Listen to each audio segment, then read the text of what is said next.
Il y a plein de bonnes raisons d'aimer les grands auteurs, toutefois, je trouve qu'on les présente toujours de la même façon. On aime Zola pour son étude naturaliste, on aime Dumas parce qu'il nous fait vivre des aventures historiques, tout ça, c'est vrai, mais j'ai l'impression que ça reste assez impersonnel et qu'au bout du compte, tout le monde dit un peu la même chose. Alors que la lecture, c'est quand même une activité vraiment personnelle, et l'on n'a d'ailleurs rien à partager si on répète un peu tous les mêmes paroles. C'est pourquoi j'aimerais remettre ces auteurs au centre de la discussion, et vous dire ce que lire ces livres peut faire à une personne. Qu'est-ce qui fait qu'en tant que lecteur, on peut développer un amour réel pour un auteur et pour ses œuvres? Pourquoi la magie opère-t-elle? Pour ce premier épisode, je vous propose qu'on s'attaque à Victor Hugo.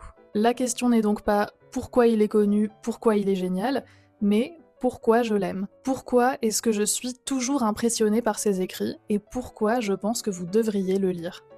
Si on a tous en tête Les Misérables ou Les Contemplations quand on parle de Victor Hugo, donc ses œuvres écrites dans les années 50-60, c'est un autre versant de cet auteur que j'aimerais vous présenter aujourd'hui et qui n'est en rien inférieur. Oubliez un moment le Victor Hugo, grand-père de la France, c'est le dramaturge jeune et audacieux qui va nous intéresser aujourd'hui. En effet, ces pièces des années 1830 sont pour moi le condensé de son génie et cette magie que l'on retrouve dans ses œuvres postérieures. En 1830, Victor Hugo est déjà très ambitieux et il sait que la gloire, à cette époque, s'acquiert au théâtre. Il se lance donc dans une carrière de dramaturge révolté et prône ce que l'on appelle le drame romantique. Parce que en 1830, le théâtre est en guerre. Le début du 19e siècle en France, c'est la période du néoclassicisme. C'est une période très rigide qui reprend les codes du classicisme, donc du XVIIe siècle, avec la règle des 3 unités, de temps, d'action, de lieu, une volonté que tout soit bien séant,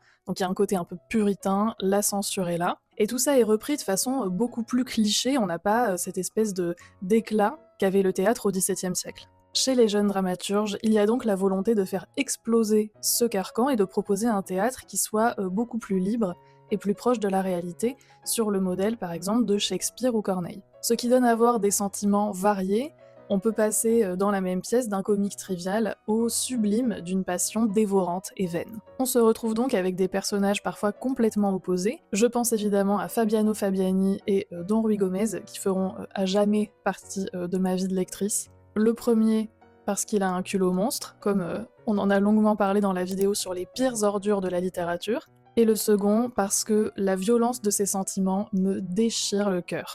Vieillard, brûle sans flamme, aime et souffre en secret. Laisse ronger ton cœur, pas un cri, l'on rirait.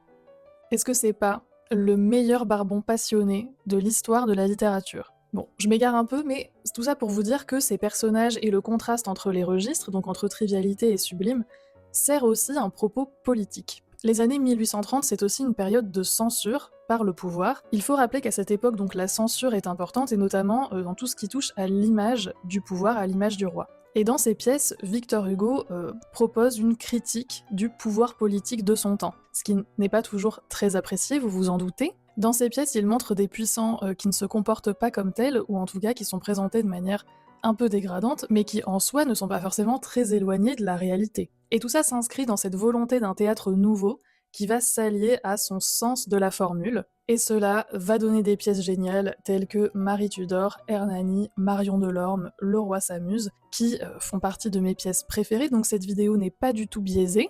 Si vous connaissez et que vous aimez Victor Hugo, c'est sûrement pour son fameux po po po. Vous savez, cette espèce de rythme de la phrase qui tombe comme ça avec un peu de grandiloquence. Comme dit Sylvain Tesson à propos du style de Victor Hugo, il y a à la fois le génie et le côté un peu vaseux des grandes généralités magnifiquement développées.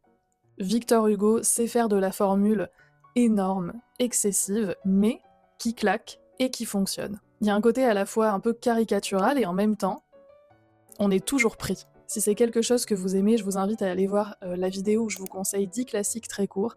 Il y a dedans un classique de Victor Hugo qui pourrait vous intéresser. Dans son théâtre, il y a cet aspect-là de son écriture, mais en beaucoup plus condensé. Son style me semble plus pur, en quelque sorte, dans son théâtre, parce qu'il doit être plus efficace. Donc on a bien ces phrases extraordinaires, mais on n'a pas les parenthèses de 50 pages sur un événement historique. Donc si ça vous avait fait caler pendant la lecture des Misérables, là vous devriez être tranquille. Le théâtre de Victor Hugo est un théâtre d'action avec des retournements, une tension palpable, un drame qui se précise et dont l'issue est incertaine jusqu'au bout. Victor Hugo nous fait espérer et puis il maltraite nos petites émotions parce que oui, je vous l'annonce, en général, ça ne se termine pas bien. C'est vraiment un théâtre qui n'a aucune pitié pour son lecteur-spectateur et il est fort probable que vous aussi vous terminiez complètement ravagé. Et puis là où il excelle selon moi, c'est dans sa capacité à créer une atmosphère inquiétante en jouant sur l'éclairage, les sons et le hors-scène. Dans ces pièces, il y a souvent un son qui est synonyme de mort, qui est annoncé et qui plane sur la pièce. Dans Hernani, il s'agit d'un certain instrument de musique, et dans Marie Tudor, c'est le son d'une cloche à la fin. Je ne vous en dis pas plus, mais on se retrouve comme les personnages à guetter ce son funeste et à espérer malgré tout. Voilà. N'espérez pas trop. Vous l'aurez compris, c'est du lourd. Lire ces pièces, c'est prendre le meilleur de Victor Hugo de plein fouet et se rappeler ou découvrir que derrière l'image du patriarche à l'ego surdimensionné, il y a aussi un jeune dramaturge brillant et révolté. Certes, l'école de la République et les auteurs du XXe siècle ont voulu l'ériger en classique, important et oppressant, mais c'est occulter une partie importante de son œuvre et de sa vie. Alors je sais, on ne lit plus que des romans aujourd'hui, mais moi c'est vraiment son théâtre que j'aime et dont j'avais envie de vous parler aujourd'hui. Non, pas que pour vous faire part de mes goûts, ce qui serait assez peu intéressant, mais parce que je crois sincèrement que ces pièces pourraient vous aussi vous enchanter. Donc voilà, qu'attendez-vous? J'espère que cette vidéo vous aura plu. Si c'est le cas, n'hésitez pas à la liker, la booster et la partager. Vous pouvez également vous abonner à la chaîne. Merci beaucoup et à bientôt!